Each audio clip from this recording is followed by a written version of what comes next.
Hi, Zizaran here with another build guide for the upcoming Lake of Kalandra expansion, and this is a build collab with Pohx, featuring once again his insanely detailed, powerful Righteous Fire build. So for the most part, we had a single target nerf to our fire trap, but it's not as bad as people think since it's only the burning ground. One other thing is, due to the mana reservation changes, we have went ahead and removed Defiance Banner from the build, but it's still very tanky, so don't worry. How would you describe this build to new players that might not have seen it before? How would you sell someone on it? Well, it's a very simple playstyle. Simply put, if you've ever played something like Diablo 2 with Holy Fire, you're going to activate a giant ring around yourself, burn enemies to death, and for targets who need additional single target damage, you're going to throw a fire trap. So this is a great build for pretty much all the content in the game, and Pohx has taken this to level 100, and if you do end up running into any problems with the build, you can ask Pohx and he'll be able to help everything. But you shouldn't even need to, because it is such a comprehensive build, every question is answered. So the leveling process of this build is going to be pretty simple. In the early acts, so Act 1, we're going to go ahead and grab Magma Orb. It's important to make sure you link your Magma Orb with Elemental Prolif and Combustion. Basically, you throw your Magma Orb, you get this nice Prolif where monsters run into, and take a bunch of fire damage. Targets that are ignited, you can go ahead and use your Flame Surge to do some extra damage. So here's going to be an example on fighting one of the stronger targets.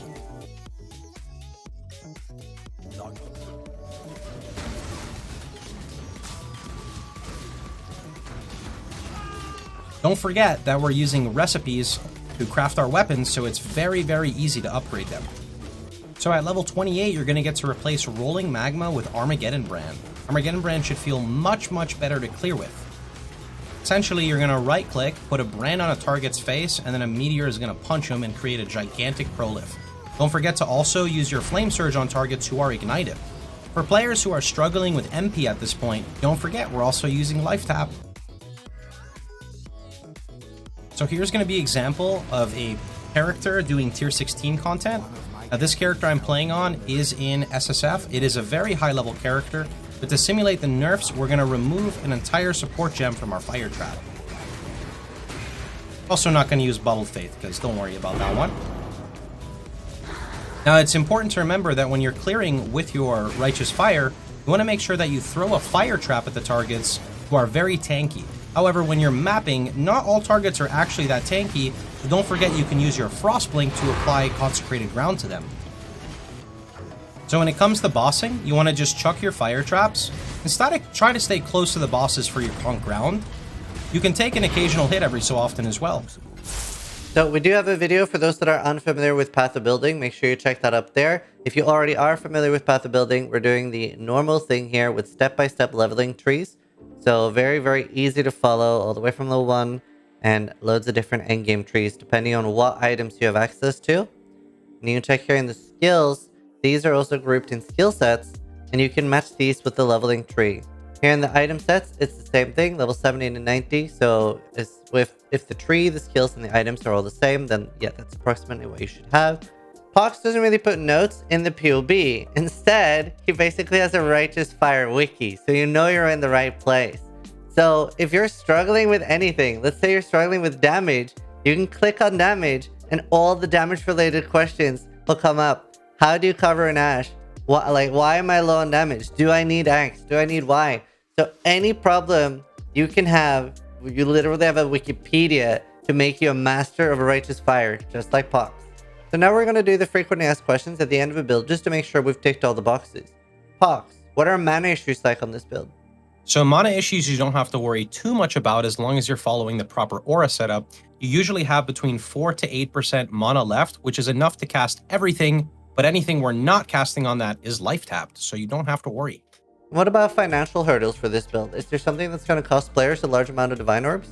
So for the standard one, leveling up through maps and stuff, you don't really have to worry too much. The biggest chase item will be Legacy of Fury, but as explained prior, it should drop in price very fast. For players wishing to push very high content and want to be nearly immortal, we've got very expensive budget options located in there in the PoB.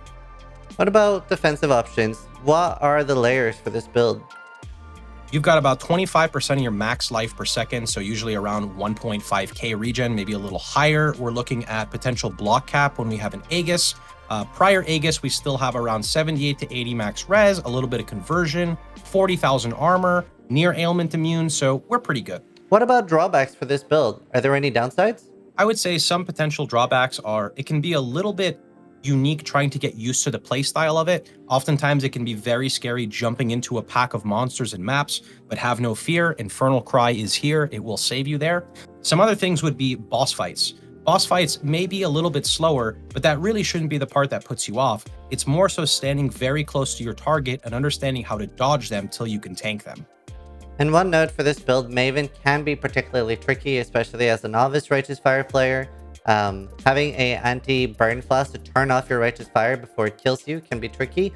And after this patch, Life Flasks no longer work at Maven while you have the debuff. What's the socket pressure like on this build? Are there too many gems?